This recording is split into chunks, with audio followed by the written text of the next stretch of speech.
The ABC is reporting 2 men have been granted compensation by the federal government's National Redress Scheme for alleged historical abuse carried out by the late Cardinal George Pell. The alleged acts were said to have occurred in Ballarat in the 1970s. The scheme found one boy was groped on the genitals by Pell at a swimming pool and another was raped in a school gymnasium. The compensation was awarded despite the High Court quashing a previous separate criminal conviction. Criminal cases have a higher standard of proof to find someone guilty beyond reasonable doubt. The redress scheme has a lower standard of proof, finding it reasonably likely abuse occurred. George Pell maintained his innocence until his death in January 2023. Joining me for more on this is my Sky News colleague, Andrew Bolt. Thank you for your time. From what you've read of this so far, obviously we alluded to in the introduction there, a lower standard of proof. What do we know about the outcome here and the decision by the redress scheme? Well, this really stinks, got to say, Tom. It's not just that, it's given under a lower standard of proof and the biggest payment was done after George Pell's death. Worse was that there was no hearing done. The bishop that was in charge of having to answer the main queries from this body, this National Redress Scheme, says he was not invited to actually give a defence. He's shocked by this. He maintains Pell's innocence. And the shadowy body that does this is in fact a government body, and the person who made the call, the independent decision maker, no one knows who he is apart from the body itself. The church doesn't know, I don't know, you don't know, no one knows. And then I thought, well, who could this possibly be?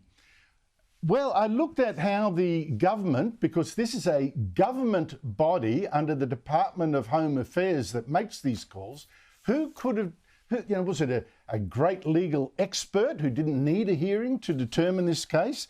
They say they look for someone who has experience and qualifications in sectors including, but not limited to, social welfare, case management policy, psychology, Indigenous affairs, and or legal. So legal is optional, and it's the last thing mentioned.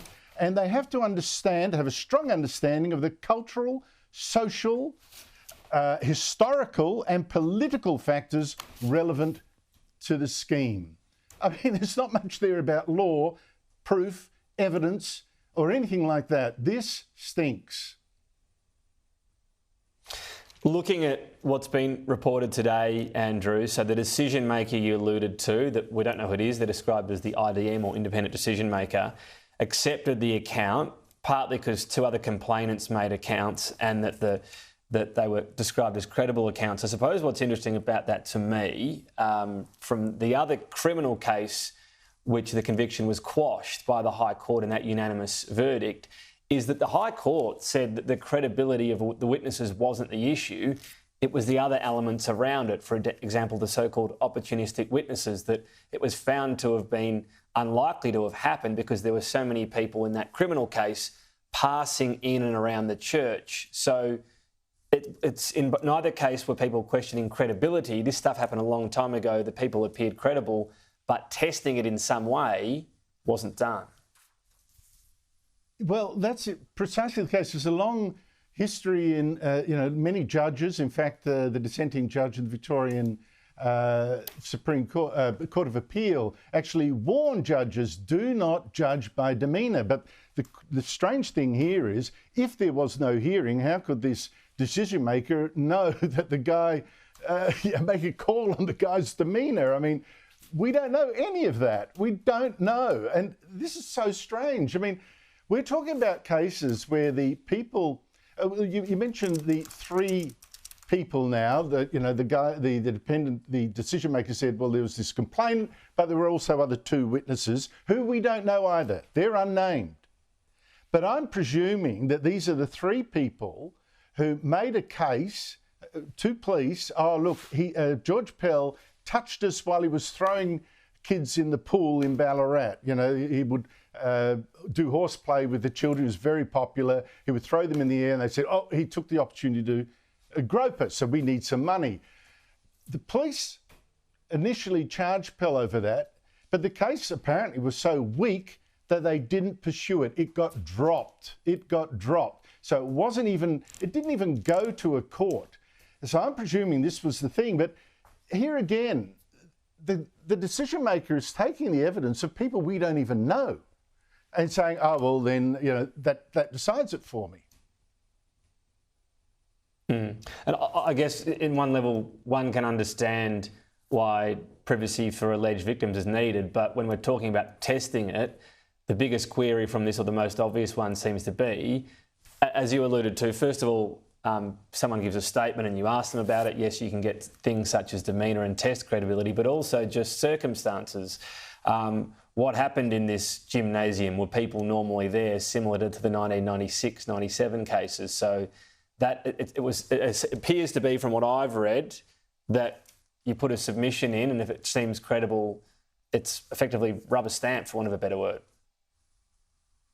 Well, look, there are two cases. There's the pool one that I referred to, and then there's the one alleging anal rape, right? A guy says, when I was a boy, I stole George Pell's jumper or something and ran off when he was coaching us. He grabbed me, chucked me on a trampoline and anally raped me. I mean, seriously, that already sounds... But I do not know, right? It could be true, I do not know. But an allegation that serious should be going through a court. Now, Pell would deny it. It's out of character. It sounds to me really strange that a priest would risk his everything, jail sentence, just by, raping a boy in a gym. But anyway, let's put that to one side. There are other things about this. The man said he didn't even tell his mother. And for 50 years, he kept it to himself. Well, maybe that's true. I don't know. And he came forward when there was money and often when this redress scheme was set up. So it might well be true. But I'm saying these are really, really serious allegations to destroy a man's reputation. I know George Pell is now dead, but the church denies it. He denies it. The church was not given an opportunity to defend itself. Was not invited to put a case. There was no hearing that it knows of. It seems to me really strange. And let's not forget, governments have a track record of giving payments when perhaps the evidence doesn't support it. You might recall the Albanese government gave a payment to Brittany Higgins of more than $2 million after she made claims that a judge later claimed were false, some of them, about how she'd been persecuted by the government after she was raped by a staffer. And of course, there are the payments to the stolen generations, when not a single court has found a single Aboriginal who was stolen just for being Aboriginal. Yeah, and I suppose you mentioned George Pell has died, but for him, for others, even if alleged perpetrators have died, there's still a legacy and family members and so on. So the church, as you alluded to if it happened, absolutely. Yeah. But listen, we have... Yeah. George Pell has what I'm saying is that probable allegations made against him. Yeah. No, my point is that the lack of opportunity when the diocese had essentially disputed them but were not given a chance, that would be what family members, whether it be of George Pell or friends or other priests, would want, wouldn't it? At least sort of a right of reply or defence, whatever it might be, putting across what they say happened or didn't happen. Well, I think if a judgment like this, so serious, which involves the church having to hand over money that is raised by the faithful, you need a proper legal process. You need allegation, you need to test it, you need both sides, and etc. But that was not done in this case.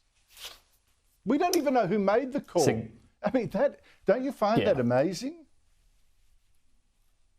Yeah, no, I did search to see who it was and looked at the qualifications, just described as the IDM. Anyway, we'll see more of the reaction to this story. Appreciate your time today. Thank you, Andrew.